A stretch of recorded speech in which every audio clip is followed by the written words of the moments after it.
Ladies and gentlemen, thank you so much for clicking on the link and signing in here. I won't get too wordy, but as you know, the description says, we've unlocked the secret formula to getting the best possible running back value, finding the booms, and fading the busts. Stay tuned. I got you. Let's freaking go.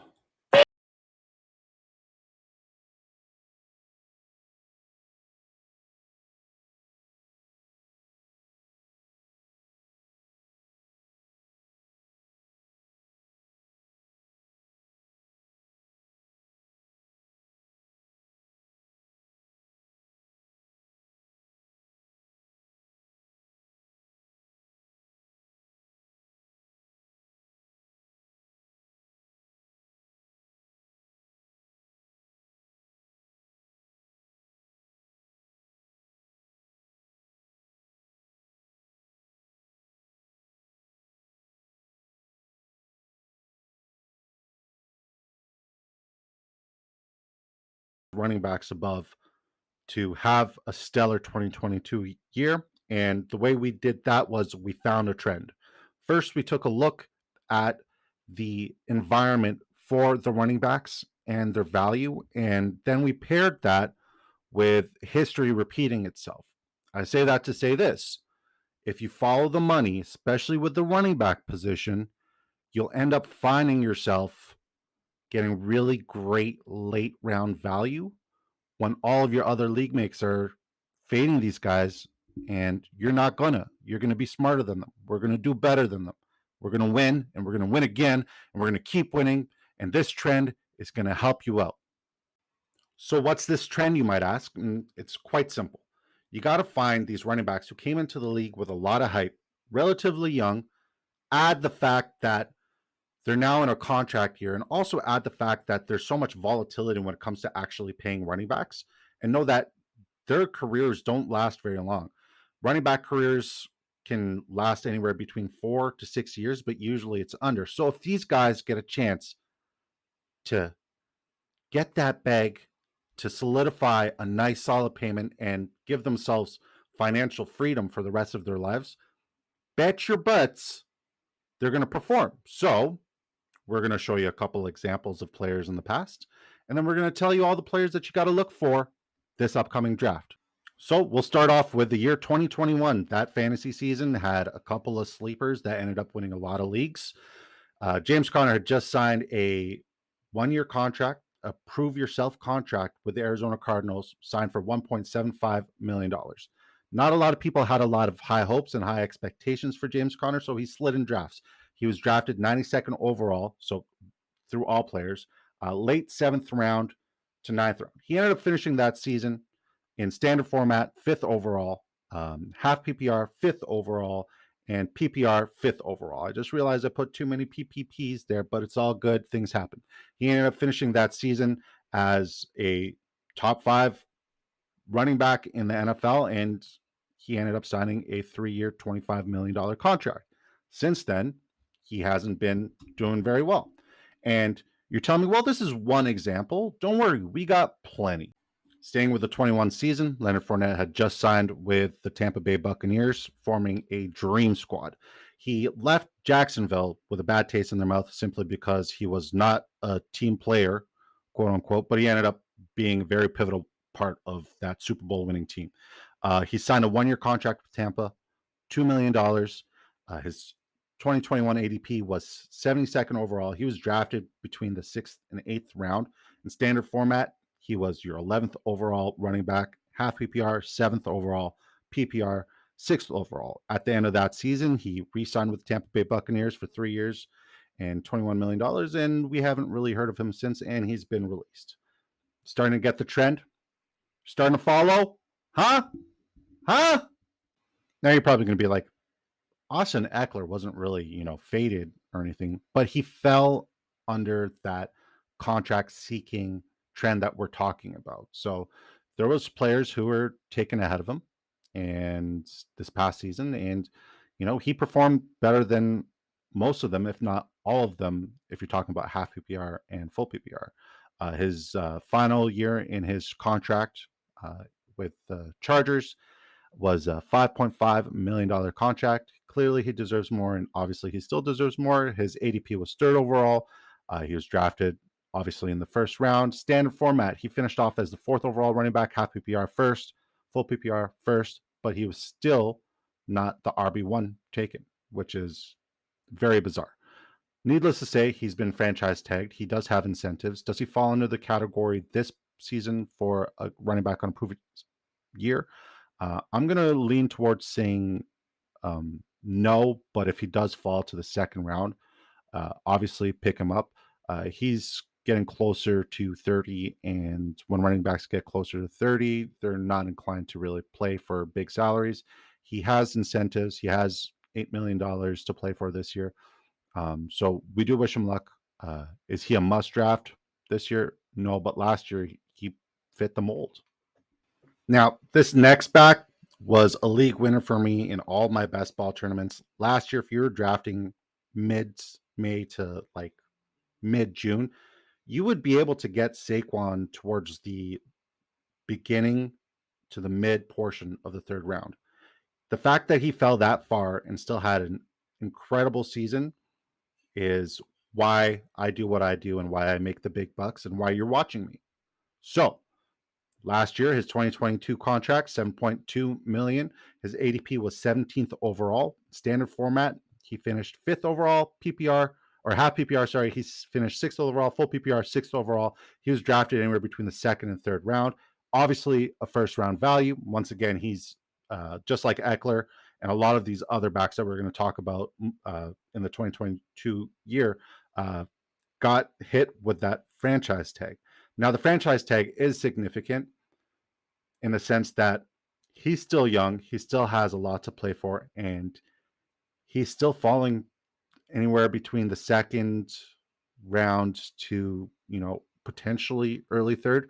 So he's a must get this year, especially if you see him falling and tumbling down the drafts. So Saquon Barkley, get him this year. Saquon Barkley was a beast last year, but yet another guy who fit the mold and the trend that we're talking about. Now that we're done talking about the obvious guys, let's talk about Josh Jacobs.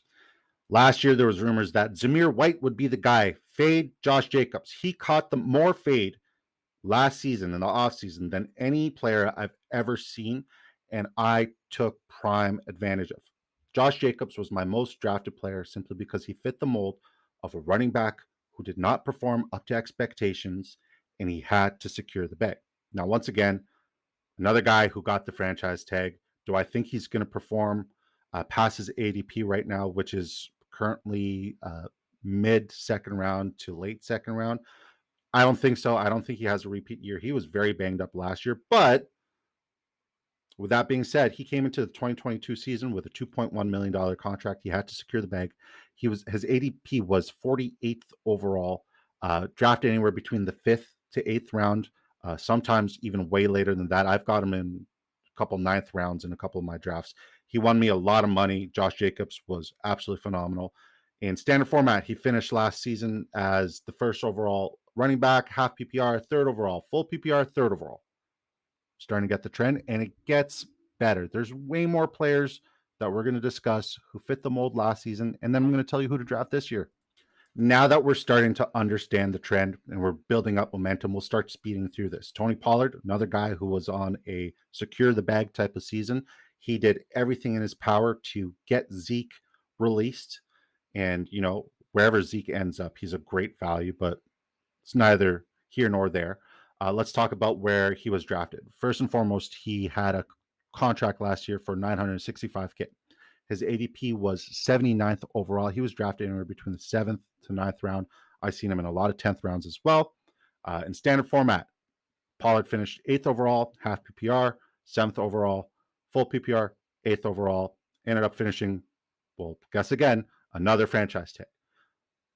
He did end the season last year with a pretty bad knee injury. Right now, you could see Pollard anywhere between the uh, late second, mid second to early third. Because of the knee injury, I'm potentially fading him. Do I think that he has a handcuff currently there right now? Maybe, but that's for a later video. So make sure you click that like and subscribe button. Yeah, you like and subscribe. Out of all the players that we just discussed, this is the guy who actually secured the bag, and he had burnt me every year up until last season. Last season, he was coming in with $1.2 million in the bank, obviously paying for a new contract. He definitely was underperforming. Philadelphia hated his guts, but he stepped it up. He was drafted with the ADP of 83rd overall, drafted anywhere between the 8th to 10th round. Standard format. Miles Sanders finished as the 10th overall running back, half PPR, 13th overall, full PPR, 15th overall, and he secured the bag. Out of all the players that we just discussed, it was Miles Sanders who got a 4-year, $25.1 million deal. Miles Sanders is a guy I'm fading heavily this year. The dude got paid. He doesn't love football. I mean, I'm not going to attack him personally, but he doesn't love football. So I'm fading him. I'm more inclined to get a Chuba Hubbard in a drafters best ball tournament. And if you sign up today using code DISCODRAFTS1, you get up to $100 matched with your initial deposit. Anyways, Chuba Hubbard, you can get him anywhere in the 14th to 18th round in some drafts. So yeah, fade, fade, fade. But he's another guy who fits the mold of somebody who had to secure the bag. And you know what? He did, unfortunately. Now, this one's a head scratcher. I'll admit, I did not have many shares of Jamal Williams last year simply because I was very high on DeAndre Swift. And we'll talk about Swift later. But this guy, absolute shocker, had a great year. He went 145th on average based on ADP. Sometimes you would see him drafted in the 14th to even being undrafted if you're talking redraft leagues. He was definitely like a late round steal. In standard format, he finished 7th overall, half PPR, 8th overall, full PPR, 13th overall. And then he signed the bag, 3 years, $12 million. This is a guy who I do think loves football. He's in a really good situation this upcoming season with Kamara having an impending suspension. I do value Kendre Miller higher than I value Jamal Williams, but that doesn't mean that he's not a great handcuff or RB1 in anywhere between the 10th to 11th to 12th round this year on drafters. All right, let's start with the obvious guys when we're discussing this year's must draft players. We'll start with Jonathan Taylor. You're going to see him go in all of your drafters, fantasy best ball drafts at 14th overall. He's a late first, early second round pick. You do see him a lot in the second round. And I know you guys are going to say, you know, he's catching fade this year because one, they signed Anthony Richardson. Two, that team last year was absolutely horrible. Three, their offensive line isn't great. But let me convince you on why you should draft him, and especially if you see him falling this far on ADP. Reason number one, and the only reason that we're actually going to talk about, is when he was asked, you know, about his looming contract negotiations, his response is what sold me. He said, I'm under contract. I'm being paid to play this year. So that contract negotiation and next year's contract negotiation is neither here nor there. I'm here. I'm going to ball out. I'm going to perform. He's a must draft. Everybody was talking about Saquon the same way.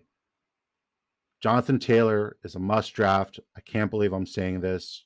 When January hits, everybody's going to be like, oh, I wish I would have taken Jonathan Taylor instead of Bijan. No fade against Bijan, but he's going way too early right now. Mean machine. Mean machine. Now, this guy, obviously, I understand the fade and I get the fade. But if what happened last year with Alvin Kamara and his impending suspension based on his legal situation outside of the field is any indication on what's going to happen with Joe Mixon this year, Joe Mixon's going to go secure the bag.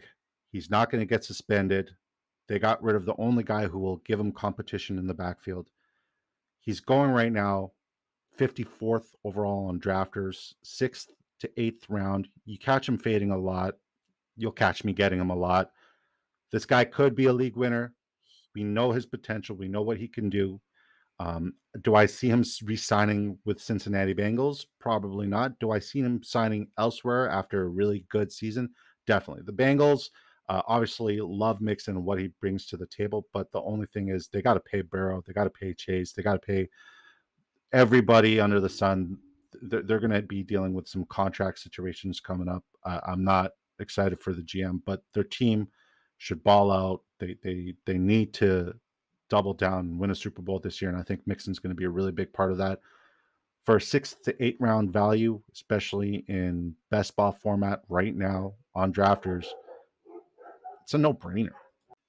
Expect this man to start creeping up in the draft. Right now, he's going as the 57th overall, 5th to 6th rounds. Current concerns are, well, he looked like Garbanzo last year because he was coming off of a knee injury. Now, if you know running backs or any football player in general coming off of a knee injury, they're usually not the same the year after. The only outlier being Adrian Peterson. Now, last year was a horrible, horrible season for J.K. Dobbins, but he did play. He didn't re-aggravate the injury, not that we know of, but we're assuming that he's got a fully healthy offseason. Pair that with the fact that they got a new offensive coordinator in town. They got 2 new wide receivers to add to that receiver group. He's going to face lighter boxes. He's going to have defensive ends playing honest because they got to keep at least one guy on Lamar Jackson at all times on that read option. So nobody's going to be scraping down the line of scrimmage to take him out at the legs. So with that being said, J.K. Dobbins is a must draft. Right now, you can get him, once again, 5th to 6th round.